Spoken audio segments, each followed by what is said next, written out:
Assalamualaikum warahmatullahi wabarakatuh. Om Swastiastu, Namo Buddhaya, Salam Rahayu, Salam Kebajikan. Bertemu lagi bersama kami di channel Pencari Jalan Pulang. Alhamdulillah, pada saat ini kami berada di kampus Bandung, di mana pada malam ini kita kedatangan tamu. Beliau bernama Mas Agus ya. Mas Agus dari mana? Dari Banjar. Kebetulan beliau katanya jauh-jauh dari Banjar ke sini untuk belajar mengenal Tuhan ya, Mas Agus. Nah, memang disinilah tempatnya, wadahnya untuk belajar mengenal Tuhan secara praktis, berkaitan dengan pengenalan Tuhan. Mungkin terlintas kalau di pikiran saya dalam Al-Waqiah 79 ya, dinyatakan bahwa tak ada yang dapat menyentuh Al-Quran kecuali roh yang disucikan. Nah, untuk menyucikan roh kita itu disebut tazkiyatun nafs. Nah, tazkiyatun nafs atau tasawuf, ilmu tasawuf itu untuk tazkiyatun nafs. Nah, untuk mensucikan jiwa itu ada metode praktisnya. Banyak metode-metodenya, tapi ada metode praktisnya. Beribu tahun pun umur kalau tidak ketemu sama metode praktisnya itu akan sia-sia. Makanya kita harus menemukan metode praktisnya yang paling efektif dan efisien. Di mana metode praktis itu sudah disimpulkan oleh dari zaman Nabi, sudah dibakukan dengan zikir sendiri, walwati dua hiro, kiasnya seperti itu. Dibaiat dulu, dibelah dadanya Muhammad kecil, dibelah dadanya disucikan jiwanya. Itu hanya itu kias-kiasannya seperti itu. Jadi sebenarnya ada metode praktis untuk mengenal Tuhan. Bahkan dalam hadis dinyatakan bahwa sebanyak-banyaknya amal tidaklah bermanfaat apabila tidak disertai ilmu mengenal Allah. Sedikit amal akan lebih bermanfaat jika disertai ilmu mengenal Allah. Jadi, walaupun banyak amal itu sia-sia kalau tidak disertai ilmu mengenal Allah. Nah, ilmu mengenal Allah itu ternyata harus disucikan jiwa dulu. Untuk mempelajarinya itu ada metode praktisnya, yaitu disebut tarekat. Banyak tarekat, banyak sekali tarekat di bumi inilah. Tapi sebagaimana fatwa guru kami, moyang guru kami, bahwa tarekat kami itu adalah mahkotanya tarekat, bukan cincinnya, bukan gelangnya. Kalau ayahanda guru menyampaikan bahwa tarekat itu kita itu adalah batang pohonnya. Apa sih yang membedakan tarekat, katakan batang pohon, tarekat ranting? Yang membedakan potensinya. Kalau disetrum, yang membedakan itu adalah arusnya, tegangannya. Seperti itu. Untuk memasuki metode praktis tersebut, tarekat tersebut, khususnya di tarekat kami Naqsabandiyah Holidiyah Al-Mahdiyah Nusantara, pertama-tama para calon jemaah itu akan dibaiat. Baiat itu dikiaskan dalam Asy-Syura 52 yang dinyatakan, engkau tidak tahu apa itu iman, engkau tidak tahu apa itu Quran, maka kami jadikan nur dan kami pilih siapa yang kami kehendaki. Berarti manusia sudah dijamin bahwa manusia itu tidak tahu apa itu iman. Walaupun orang-orang menyatakan bahwa iman itu percaya, tapi Tuhan lebih menjanjikan bahwa kalian itu gak tahu iman, itu gak tahu, kalian gak tahu apa itu iman, apa itu Quran. Saya tahu ya Tuhan, saya bahwa iman itu percaya. Tuhan sudah menjanjikan gak tahu.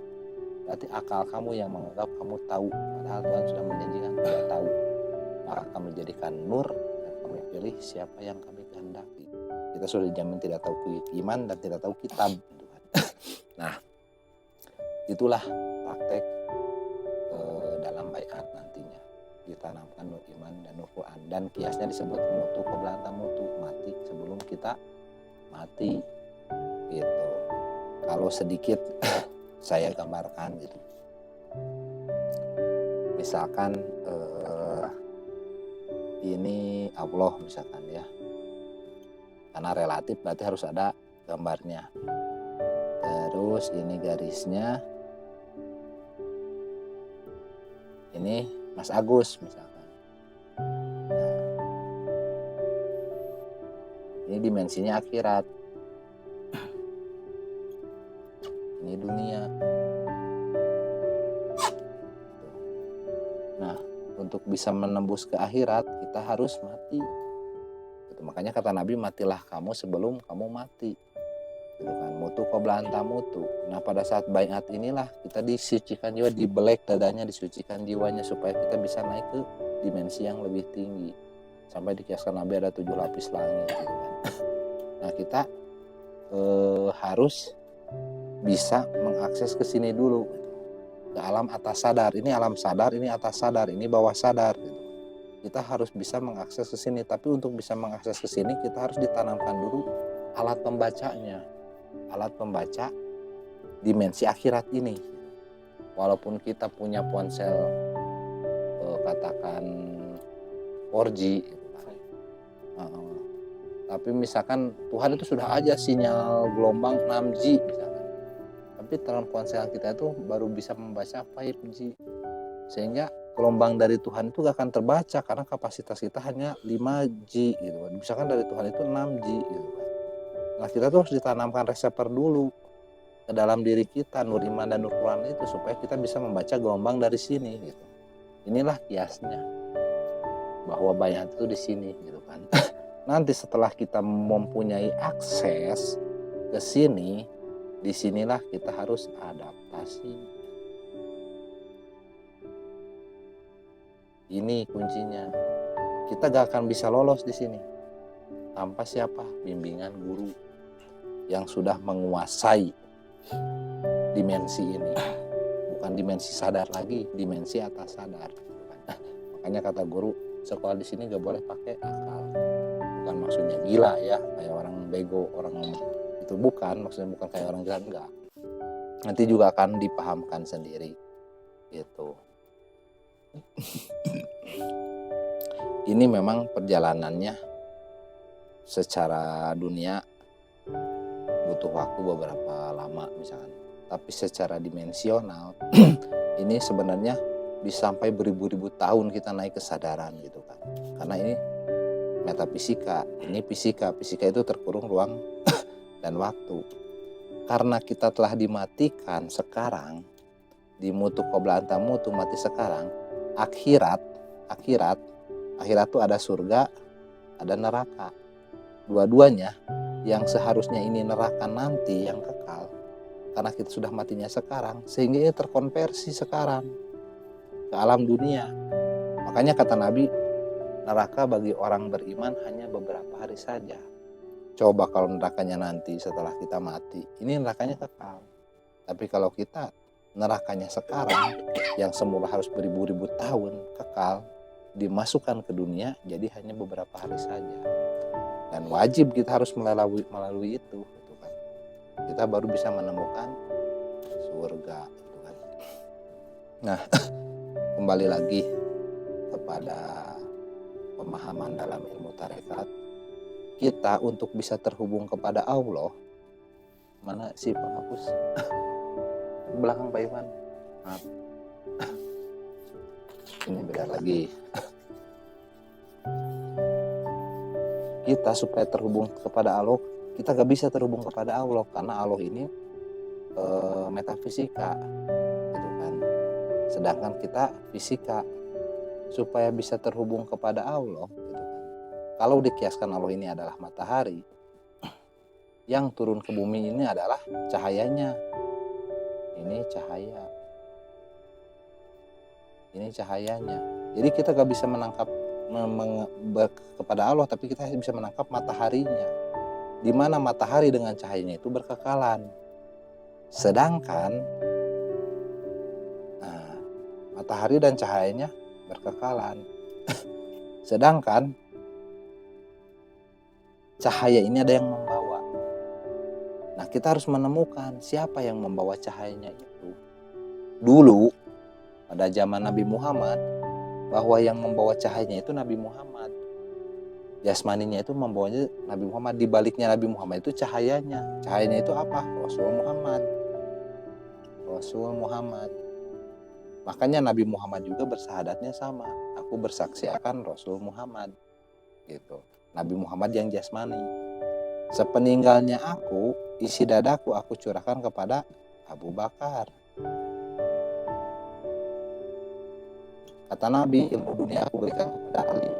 Ilmu akhirat aku berikan kepada Abu Bakar. Karena ini adaptasinya di dimensi rohani kita melalui tarekat yang di sini.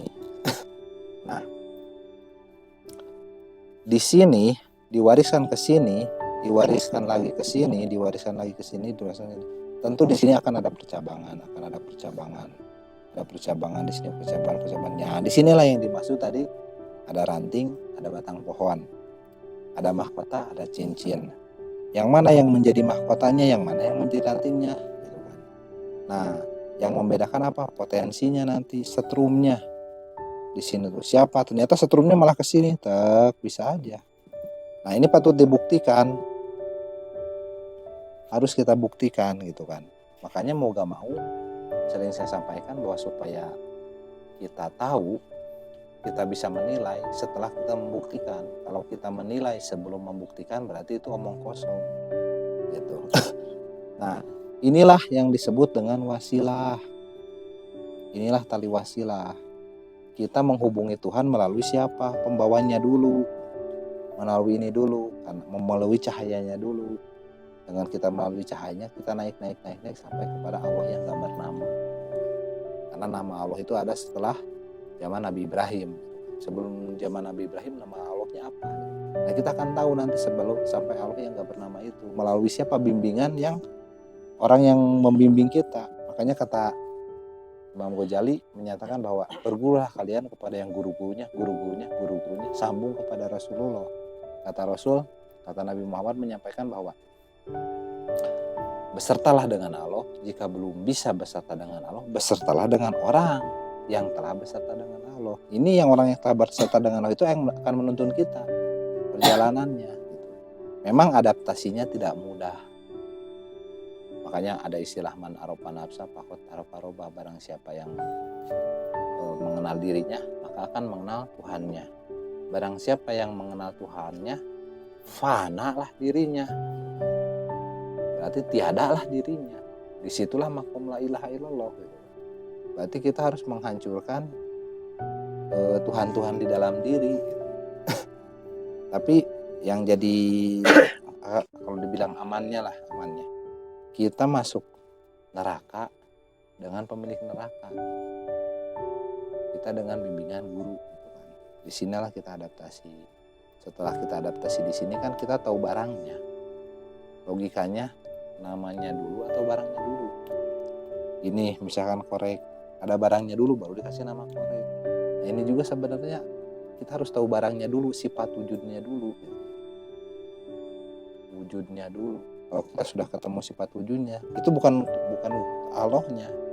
Misalkan ini kuping teja, tapi teja bukan kuping. Tapi ini kuping teja, ini bagian dari teja, tapi teja bukan kuping. Seperti itu. Mungkin ini pembahasan yang bisa saya sampaikan ya buat Mas Agus. Barangkali teman-teman yang lain ada yang mau menambahkan, silakan. Ini di sini kita diskusi sharing gitu kan sambil pemantapan Mas Agus sebelum baiat gitu kan. Kita juga harus menerangkan secara ilmiah gitu kan. Barangkali Mas Agus ada pertanyaan juga gak apa-apa. Silahkan tanya di sini karena harus logis gitu. Silahkan barangkali atau mau menjelaskan silahkan. Mungkin begini aja mengenai video kali ini kan membahas sekilas mengenai pemahaman sebelum baiat ya. Dan Mas Agus ini tamu dari mana? Mas Agus dari Banjar. Banjar, mungkin di sini saya ingin sedikit bertanya dulu gitu sama Mas Agus mengenai eh, maksud atau tujuan dan kenapa bisa nyasar ke sini gitu loh. Karena kan dikatakan banyak yang mengatakan kita Tarekat itu sesat. Ya, tarekat itu sesat, bid'ah gitu kan. Kenapa Sufi. kok bisa nyasar ke sini? Nah, mungkin bisa dijawab Mas Agus. Boleh. Ya, Assalamualaikum warahmatullahi wabarakatuh. Waalaikumsalam warahmatullahi wabarakatuh. Dengan simpelnya saya yaitu di sini punya teknik lah untuk menyambungkan kepada Tuhan Allah atau Tuhan Allah Bapa gitu ya. Punya teknik untuk menyambungkan. Itu aja sih ilmu teknik menyambungkan. Jadi penasaran akan tekniknya ya. Iya, tekniknya itu yang Ya. penting saya. Benar. Sekian, salam. Waalaikumsalam. Nah, Berarti memang secara garis besar gitu ya, teori dari pemahaman yang tadi dijelaskan itu udah paham gitu ya. Mungkin tinggal prakteknya gitu, nah, tinggal mau tahu tekniknya. tekniknya gitu. Iya, memang nanti pas pada saat kita akan pelaksanaan bayat, kita akan dikasih tahu tekniknya, Ya, gitu kan. ya. Karena emang betul disinilah tempatnya kita membuktikan, Ya. tempatnya kita praktek. Karena kalau kita hanya memahami sekedar teori itu tanpa praktek akan percuma. Ya. Seperti yang disampaikan oleh Nabi gitu kan, ilmu yakin itu akan tertolak, ainul yakin pun tertolak. Yang diterima oleh Allah itu hakul yakin, berdasarkan pengalaman empiris yang kita alami sendiri gitu. Jadi bukan cerita omong-omong dari orang, tapi kita tidak pernah membuktikan gitu dari apa yang diceritakan tersebut gitu. Nah, misalkan Silakan. ini di Mas Agus begitu nanti di bayat dikasih teknik praktek gitu kan. Nah, di sini tuh ada sistem. Nanti kita mulai masuk ke dalam sistem. Ibaratnya kita masuk ke dalam turnamen. Walaupun syarat lah ya. Ya, nanti pertama-tama masih simpel. Pertama-tama maksudnya apa? Yang pertama misalkan dari zikir sendiri.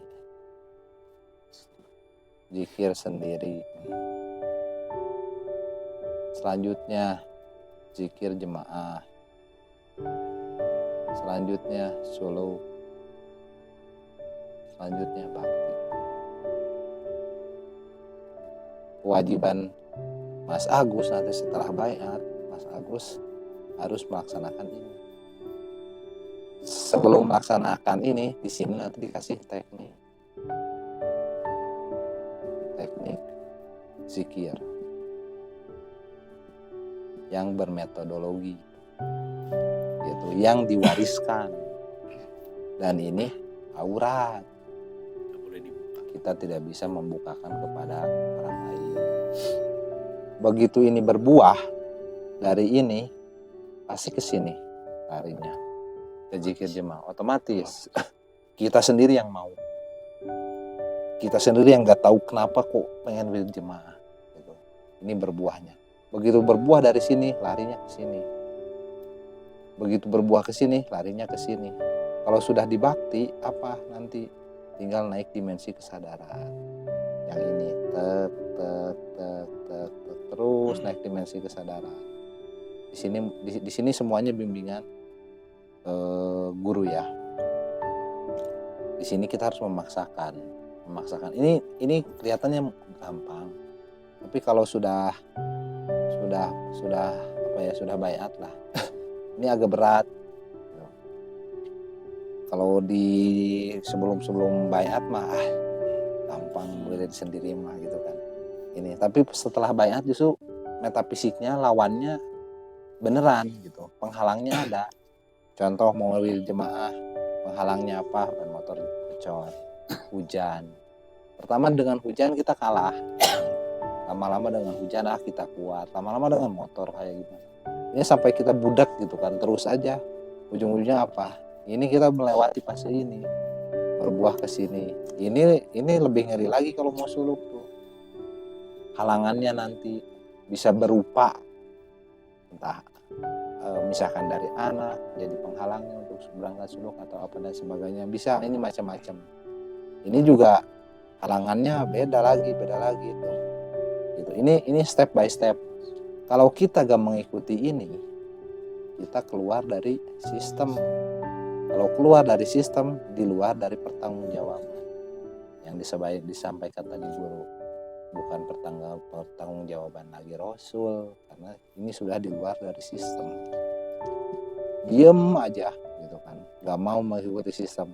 Udah suluk misalkan, tapi gak ada bakti, itu udah di luar sistem. Udah gak ada kepedulian dengan urusan Tuhan. Bagaimana tuh? Ya. Nah gitu. Karena jalan menuju Tuhan itu wajib dengan adanya ujian. Iya. Kalau menuju Tuhan kita hidup aman-aman saja, tidak ada ujian, bukan menuju Tuhan. menuju kenikmatan duniawi. itu, kenikmatan dunia. Kenikmatan dunia itu. Kan dalam Al-Quran juga belum sempurna iman seseorang gitu kan. Kalau dia belum mencintai Allah dan Rasulnya, belum sempurna iman seseorang, dia belum diuji dari hartanya, dari buah-buahan dan sebagainya gitu kan. Makanya disinilah mulai praktek. Tapi yang penting kita ada dalam sistem. Selama kita ada dalam sistem gitu kan, kita dalam tanggung jawab. Terjamin. Jaminan. Seperti itu. Kalau misalkan sudah baiat, sudah zikir, sudah suluk, dia tidak ke step yang selanjutnya bakti, diem aja. Ini bisa keluar dari sistem. Makanya banyak pelaku-pelakunya yang berguguran. Gitu. Dan kita juga tidak bisa memaksakan orang lain, sudah rezekinya masing-masing. Yang penting kita sudah berusaha merawatnya, gitu kan. Karena masuk jalan ini tuh nggak enak, Mas. Penuh dengan penderitaan. Bahkan kalau kita ya curhat ke guru, misalkan, oh kok gini, kok jadi hancur gini, kata guru, bagus, sudah benar itu, karena digituin kan seperti itu. Sampai kita. Berarti zikir kita bereaksi gitu kan. Jadi untuk masuk ke sini tuh kita di sini tidak mengiming-iming dengan enak dengan surga. Justru kita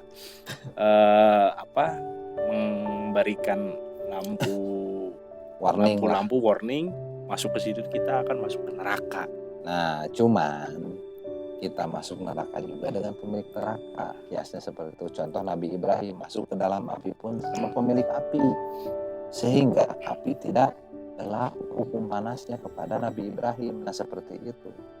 Nabi Ibrahim juga pas mau masuk neraka takut, pas mau masuk api takut. Tapi Tuhan sudah memerintahkan, sehingga ya sudah patuh saja. Akhirnya tidak berlaku. Nabi Ibrahim disuruh membunuh anaknya yang dicintainya, takut. Tapi karena itu tahu, kenal Nabi Ibrahim yang menyuruh itu adalah Tuhan, tetap dilaksanakan, ternyata dimenangkan dunianya. Makanya kalau kita bakti terus, jaminan Tuhan apa? Urusi urusanku maka akan aku urusi urusanmu gitu loh. Jadi memang akal kita akan nakutin. Cuman ya pasti gak akan langsung ngasih tugas berat ya pada saat baiat itu bertahap. Lama-lama makin berat. Jadi situ ujiannya gitu kan. Ya makanya saya juga sama kayak Mas Agus dulu.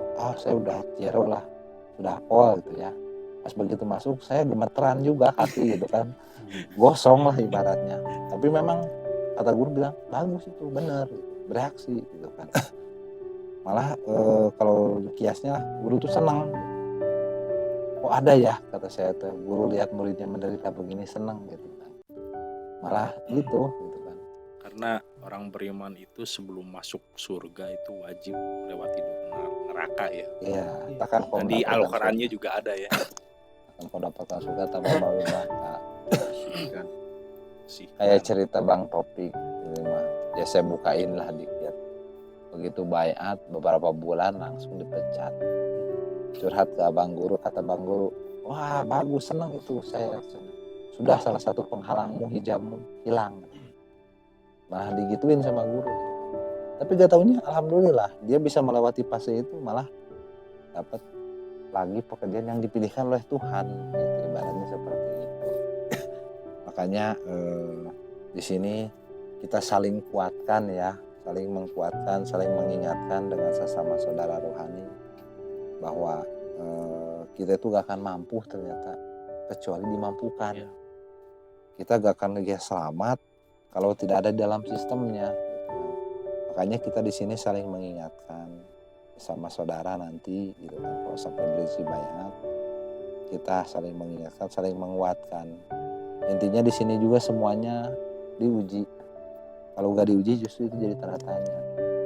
Makanya guru sampai menyampaikan, kalau hidup kamu masih biasa-biasa aja, masih slow-slow, jangan dulu senang. Belum aja itu waktunya, kan gitu, seperti itu. Ada lagi, silahkan barangkali. Mangga Pak Iwan. Sudah Kayaknya dari tadi pengen ngomong ke Pak Iwannya. Iya, nanti Silakan Pak Iwan. terima kasih Pak Denny, Pak Teja, dan selamat datang kepada Mas Agus yang dari Banjar. Di sini saya mungkin dari semua akan mencoba menerangkan tahap awal untuk Mas Agus, penerangan mengenai pra sebelum baiat. Jadi saya di sini ngobrol sedikit seputar awal aja gitu. Untuk kita beragama, untuk kita bisa menjadi orang beriman dan berislam, bukan bermuslim ya, berislam dan beriman gitu. Itu tentu harus melalui syarat rukun. Ada rukun iman dan ada rukun Islam ya situ. Harus melalui syarat rukun dan itu semuanya harus melalui metodologi dan sistem yang tadi Pak Teja terangkan gitu. Ada metodologinya dan sistemnya gitu. Di mana di dalam metodologi itu ada tahapan-tahapannya. Tahap pertama nih metodologi yaitu baiat gitu. Penanaman nur iman nur kitab sebagai alat pembaca untuk kita bisa beradaptasi memasuki alam akhirat nanti gitu. Kan kalau dunia relatif ada tenggang atau batasannya karena di dunia ini ada terbatas ruang dan waktu ya. Misalkan gitu kan batasan pengetahuan manusia itu dari 0 sampai 100 gitu. Kalau sudah lewat dari 100 itu udah nyebrang itu kan batas portalnya gitu. Udah mati. Di sini saya menerangkan sedikit yang awal itu cara kita untuk memasuki baiat dulu ya. Di mana baiat adalah penanaman iman nur kitab tadi. Gitu. Jadi iman itu ditanamkan ke dalam dada gitu. Bukan diyakini, bukan dipahami juga, tapi ditanamkan. Kita kalau dulu dari alam kandungan, alam rahim, mau memasuki alam dunia, tentu kita tuh harus dibekali alat yang support dengan keadaan dunia. Makanya ketika kita mau turun ke dunia, kita dikasih pendengaran, penglihatan, dan hati untuk bisa kita beradaptasi di alam dunia. Begitu juga kita kalau memasuki alam akhirat, alam sadar ini. Kalau tidak kita disiapkan alat untuk memasuki alam situ, nggak bisalah kita akan support, akan bisa adaptasi di alam akhiratnya. Nah itu yang dinamakan kita perlunya baiat gitu. Penanaman nur iman nur kitab. Setelah baiat nanti kita akan melalui tahapan berikutnya yaitu taholi gitu. Di mana taholi ini adalah tahap pembersihan. Jadi seperti Pak Teja tadi terangkan, tidak bisa disentuh Al-Quran yang qadim itu oleh ruh-ruh yang telah disucikan. Jadi di situ ada tahapan taholi. Kata Pak Denny, kita yang namanya dibersihkan tuh kan, disabun kadang-kadang masih ada disikat. Kalau nggak disikat, disikat kawat lah yang lebih sakit lagi. Ya intinya pasti sakit lah gitu. Yang namanya itu tahapan taholi. Dan setelah taholi nanti ada tahali. Yang namanya tahali gitu. Dimasukkanlah barang-barang yang bagus lah gitu. Yang bagus-bagus ke dalam diri kita gitu. Setelah kita bersih, baru kita ada bisa yang masuk. Yang bagus-bagus gitu. Yang bercahaya-bercahaya. Nur-nur dimasukkan ke dalam diri kita. Dan setelah taholi, kita langkah selanjutnya masuk ke dalam suluk. Nanti juga Mas Agus akan di sini kan ilmu praktek ya. Jadi setelah nanti praktek untuk menjalankan metodologi dengan tahapan-tahapannya, nanti Mas Agus akan paham sendiri, akan dipahamkan gitu, akan dipahamkan segala sesuatunya, dan tentu itu pasti tidak akan lepas dari pada apa ayat-ayat yang ada di Quran Mushaf itu gitu. Tapi kita praktek dulu di sini nanti, baru nanti kita disinkronkan gitu dengan ayat-ayat yang ada di Mushaf gitu. Jadi baiat, tahali, nanti akan ke suluk, baru yang terakhir adalah berabdi, berbakti, menjalankan misi, visi ketuhanan. Gitu. Di situ nanti kita jadi ada makom pertama adalah mengingat. Setelah mengingat kita beserta. Setelah beserta nanti ke makom yang berkekalan, yang dinamakan makom takwa gitu. Dan itu nanti Mas Agus akan menjalani sendiri sesuai dengan apa yang Mas Agus usahakan gitu. Jadi mati-matian Mas Agus sampai mana gitu. Mau sampai mana, sampai di mana, mau sampai makom apa gitu. Dan itu nanti Mas Agus akan oh ini gitu, akan membuktikan, akan hakul yakin. Dan nanti Mas Agus akan bisa membaca Al-Quran Qadim, Rasul Qadim, Allah Qadim, Kitab Qadim, semua yang Qadim nanti Mas Agus akan bisa tahu sendiri di dalam perjalanan praktek di sini. Nah mungkin itulah sedikit dari tambahan dari saya buat penerangan awal tahap untuk masuk ke dalam baiat ini. Mungkin dari yang lain silakan Pak. Terima kasih Pak Iwan atas sedikit pencerahannya mengenai baiat. Izin menambahkan sedikit, mungkin ada saudara-saudara yang menyaksikan atau Mas Agus sendiri mengenai baiat ini, apakah ada dalilnya gitu kan? Pastinya ada ya Pak Iwan ya, dalilnya ada di dalam hadis dikatakan bahwa jika kita tidak menerima baiat, maka kita akan mati secara jahiliyah ya Pak. Nah, berarti baiat ini menurut kita yang sudah paham di dalam teori ini mungkin sangat penting dan krusial ya Pak Iwan. Karena itulah jalan awal atau portal awal kita untuk membuktikan bahwa kita bisa memasuki alam akhirat. Jadi akhiratnya bukan nanti atau fiksi cerita saja gitu ya Pak Iwan. Ya karena Islam itu ilmiah dan amaliyah ya. Ilmiah dan bisa kita buktikan. Nah, mungkin silahkan barangkali ada tambahan lagi.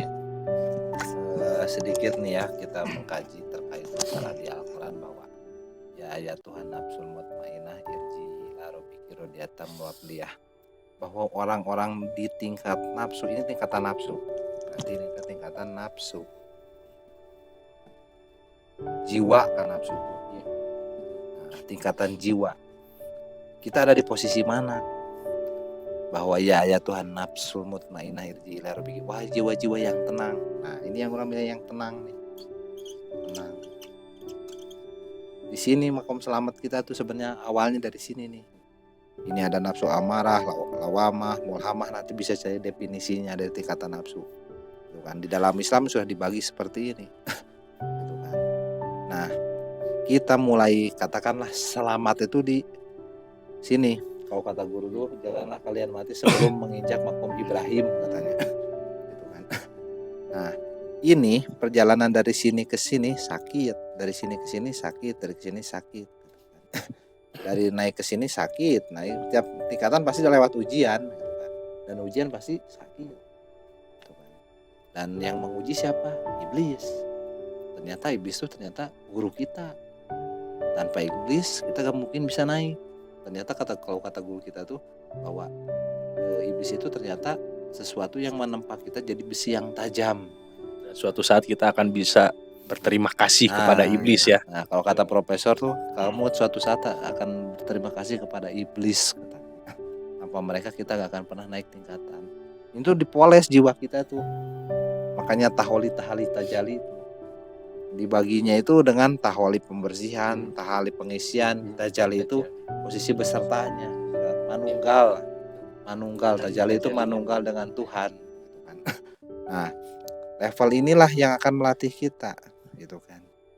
Kalau belum sampai menginjak ini, belum aman sebenarnya, gitu kan. Nah, di sini kalau ini sudah makom Nabi sekelas ini, gitu kan. Nah, kalau dulu Nabi, kalau sekarang walia mursida atau ulama warasatul anbiya atau ulil amri minkum. Kalau kita mah ya nempel-nempel aja lah, gitu kan. Nah, seperti itu. Makanya inilah jenis-jenis nafsu. Jiwa kita mau di level mana, gitu kan. Sebenarnya kita bisa naik juga karena ridhonya. Tapi kita bisa naik itu karena ridho dan rahmatnya. Tapi ridho dan rahmatnya akan turun apabila dijolok. Jadi balik lagi ke kita mau menjolok rahmat dan ridhonya gak? Kalau enggak ya akan turun rahmat dan ridhonya, gitu kan. Sehingga rumusnya kembali lagi ke kita, mau gak kita menjolok rahmat dari ridhonya? Semakin kita menjolok, gitu kan, semakin turun ridhonya. Kalau turun ridhonya naik tingkatan kita, gitu. Nah, ini nanti harus ibaratnya harus dipraktekkan semuanya juga. Makanya di sini kita saling mengingatkan, saling menguatkan, kan. Gitu. Ada pertanyaan nggak, Mas Agus? Ada yang ingin ditanyakan? Oke. Barangkali silakan. Assalamualaikum warahmatullahi wabarakatuh. Alhamdulillah, dalam malam ini kita kedatangan saudara rohani kita nambah, namanya Mas Agus dari Banjar. Insya Allah itu akan mengikuti prosesi tentang baiat. Kenapa kok masih ada prosesi baiat gitu? Karena intinya agama itu adalah berhubungan dengan Allah. Makanya dengan adanya Mas Agus datang ke sini, mungkin kan ada maksud dan tujuannya adalah mungkin kita kepengin tahu ya tujuan akhir dari kehidupan kita itu mau kemana gitu ya.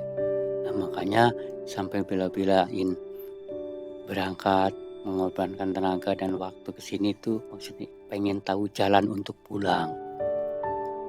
Udah disampaikan panjang lebar tadi sama saudara rohani kita itu untuk proses menuju jalan pulang itu begitu banyak jalannya, begitu mahal tebusannya, mahal maharnya. Tetapi pada intinya adalah awalnya kita memberi pembekalan untuk supaya bisa teguh pendiriannya menuju sampai bisa mengalami hari berbangkit. Nah, apanya yang berbangkit? Nah, ini yang selama ini kita tuh rohani kita tuh mati, terlena ya, terkubur oleh urusan-urusan dunia, sehingga kita mau pulang tuh merasa ketakutan. Karena apa? Takut karena pulang itu kemana itu. Terus pengertian tujuan akhir itu kemana. Makanya disinilah kita nanti akan diadakan suatu prosesi mengalami berbangkit aktivasi rohani, yaitu dengan cara baiat. Adapun dengan penjelasan panjang lebar baiat mungkin saya rasa nggak akan bisa cukup paham gitu ya. Jadi pada intinya nanti setelah kita atau Mas Agus menjalani prosesi baiat itu sendiri, nanti baru akan paham. Makanya kita ingat dengan pesan Rasul bahwa man lam yarjuk lam yarid. Barang siapa yang tidak mengalami tidak akan mengetahui. Maka dari itu sekarang kalaupun kita memberikan pemahaman atau uraian panjang lebar tetap tidak akan mengerti, karena sesuai dengan hadis Rasul itu kalau belum mengalami tidak akan mengetahui. Maka besok kalau udah sampai waktunya prosesi baiat, di situ akan mendapatkan ada pemahaman dalam menjalani adaptasinya setelah baiat, cara berhubungan dengan Tuhan. Mungkin sementara itu yang bisa saya tambahkan. Mohon maaf kesalahan. Assalamualaikum warahmatullahi wabarakatuh. Terima kasih Bapak Risno atas sedikit pencerahannya video kali ini. Ya, mungkin ada lagi yang ingin menambahkan. Silakan Pak Haji. Assalamualaikum warahmatullahi wabarakatuh. Waalaikumsalam. Tadi Pak Agus kan sudah menceritakan keinginan pengen bermetodologi secara bagaimana prakteknya ya, itu tekniknya secara sebenarnya itu langkah udah yang tepat kita. Bahwa di kita sudah ada cara-cara dari 0 sampai A sampai Z lah itunya. Artinya itu langkah-langkah yang sudah bermetodologi. Nah, karena menuju Allah itu memang harus kafah, luar dan dalam. Artinya secara jasmani dan rohani. Nah, semua itu harus kita bekalin. Nah, disinilah tempatnya kita untuk mengkaji dan lebih dalam lagi untuk bisa naik praktek untuk ke dimensi yang lebih, yang Pak Agus pengen harapkan gitu Pak. Gitu aja Pak Agus. Luar biasa pesan tadi. Jadi di sini adalah wadahnya, tempatnya, gitu kan, untuk belajar. Semoga pembelajaran kita itu diridhoi oleh guru, gitu kan, upaya-upaya kita itu. Kembali lagi, ridho itu turun apabila kita jolok. Kalau gak dijolok, gak turun juga ridhonya. Jadi balik lagi ke kita juga. Kan kita juga tahu semuanya atas kehendaknya. Ya udah, walaupun saya berusaha, tapi kalau Allah gak berkehendak, pasti gak akan jadi. Makanya saya diem aja lah, gitu kan. Karena segala sesuatu sudah ditentukan, gak gitu. Tetap kita sendiri dulu yang harus bergerak untuk menjoloknya. Gitu. Mungkin itu ya, ada lagi nggak barangkali? Den.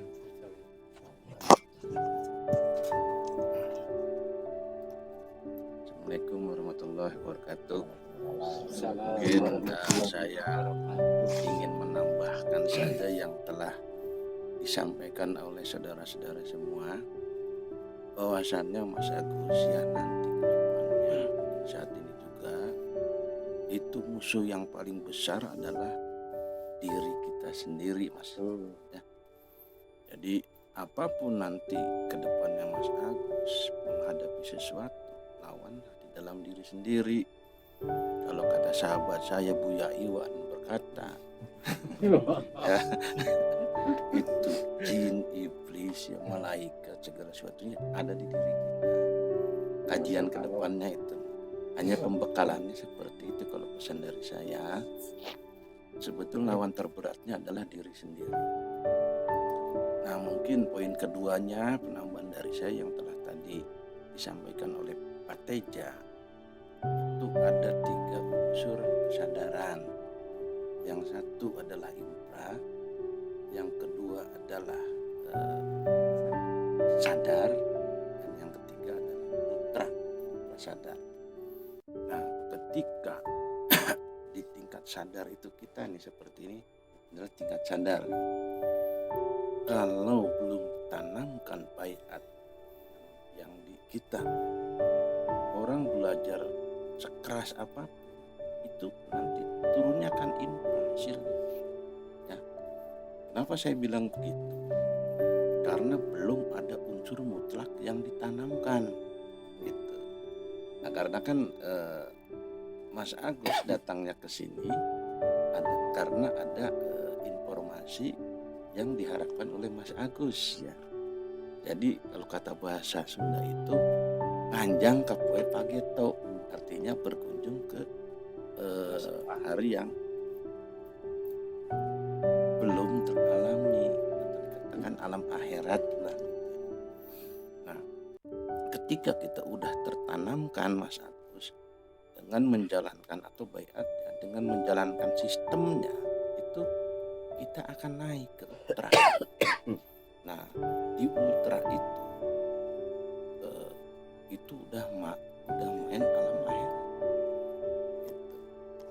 Jadi ketika kita menjalankan sistem dengan melepaskan segala keakuan kita atau dikatakan zero atau nol, maka kita itu akan naik tuh dengan proses-proses yang tadi dikatakan tahali dan tajali itu, proses kita akan naik ultra. Nah, itu pun berbuah apabila kita terus menjalankan sistemnya. Nah, dari sistem menjalankan sistem itu ya seperti tadi awal saya katakan, taklukkan dulu diri kita sendiri. Sehingga pada saat kita menjalani ultra itu, kita akan dimenangkan. Karena kenapa? Udah ada unsur. Kalau zaman Nabi Muhammad itu sudah ada penguruh. Nah, kita itu kita udah ditanamkan, nah itu yang akan mengantar.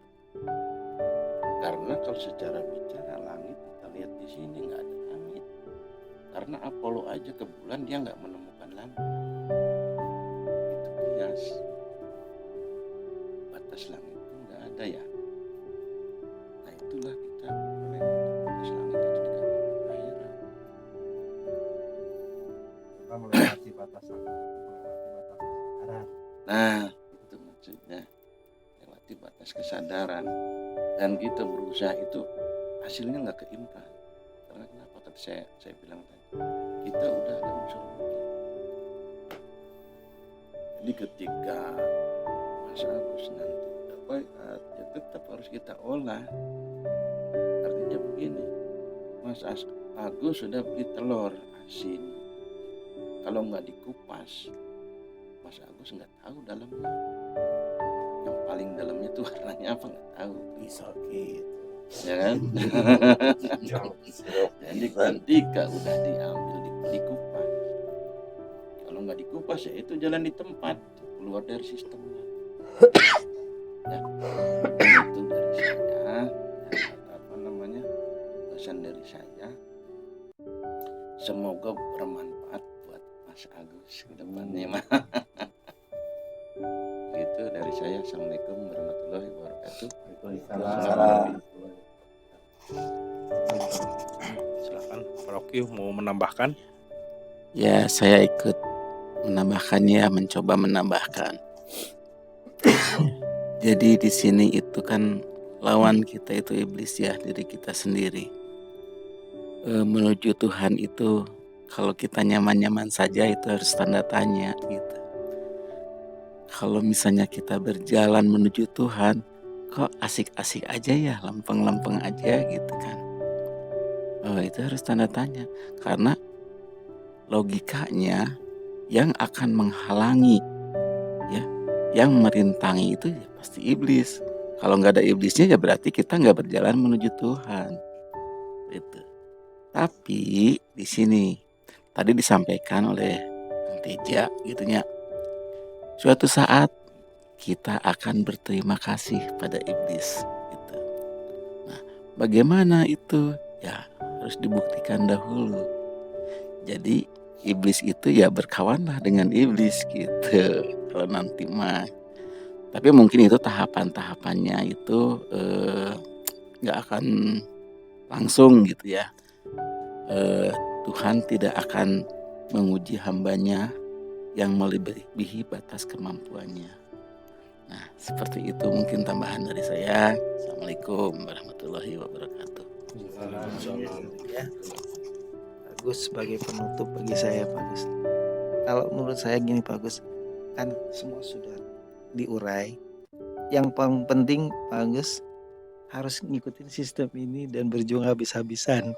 Tergantung itu hasilnya nanti Pak Agus sendiri yang kan sudah tahu bahwa semua itu ada halangan dan itu aja menurut pesan saya. Mudah-mudahan Pak Agus bisa bertahan dan lebih inilah bisa lebih istiqomah dalam ini. Amin gitu aja. Terima kasih semuanya. Mungkin ada lagi Bang Teja. Mungkin kata-kata penutup ya yang disampaikan oleh moyang guru kita Profesor Qadirun Yahya menyampaikan bahwa tarekat itu advance-nya Islam. Kalau dibilang tarekat, syariat, tarekat, hakikat, marifat, ini Mas Agus mulai beranjak ke advance-nya, ke tingkat spiritualnya.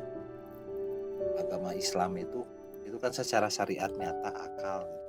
Nah tarekat itu mulai ke spiritualnya, gak keluar, gak memandang orang, gak menilai orang, tapi mulai fokusnya nanti ke spiritual diri sendiri, mengkaji diri gitu. Ngaji diri lah kalau bahasa Jawanya, bahasa Sundanya ngaji diri gitu. Nanti kita fokusnya malah ke sini, banyak ke sini. Pertarungan batin itu sering pertarungan batin itu nanti. Ini Tuhan maunya apa? Maunya kemana? Yang mana gelombang Tuhan?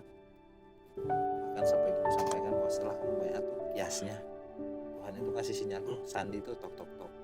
Semakin kamu ikuti sandinya langsung tok tok tok tok tok tok tok tok tok. Seperti itu. Itu kiasnya seperti itu. Jadi semuanya ada tahapan. Nah ini mau beranjak ke tahapan yang lebih spiritual. Karena sebenarnya yang nyata ini masih tidak nyata. Bahkan secara saintis pun dalam ilmu mekanika fisika kuantum bahwa itu sebenarnya gak nyata. Secara fisika ini gak nyata. Yang Stanford pun menyatakan bahwa berarti bulan ada karena saya lihat. Terus pada saat saya tidak melihat bulan ada di mana? Secara fisika pun sudah sesuai dengan yang disabdakan oleh Nabi bahwa dunia ini adalah mimpi atau fata morgana. Gimana menyadari ini tidak nyata? Segitu nyatanya. Nah itu perlu pengetahuan, perlu kesadaran yang lebih tinggi. Gitu. Kalau kesadaran kita naik ke lebih tinggi itu karena pengetahuan kita terpenuhi kekosongan ilmunya. Itu mungkin. Bang Denny, ada silahkan langsung ditutup aja kalau itu. Baik, terima kasih mungkin sebagai penutup ya. Intinya mungkin Mas Agus ini ingin lebih membuktikan gitu ya di dalam beragama ya yang bisa dibuktikan oleh dirinya sendiri gitu ya. Dan betul yang dikatakan tadi Bang Teja, tarekat ini adalah advance-nya Islam, dan tarekat itu adalah teknologi cara kita untuk berhubungan dengan Tuhan.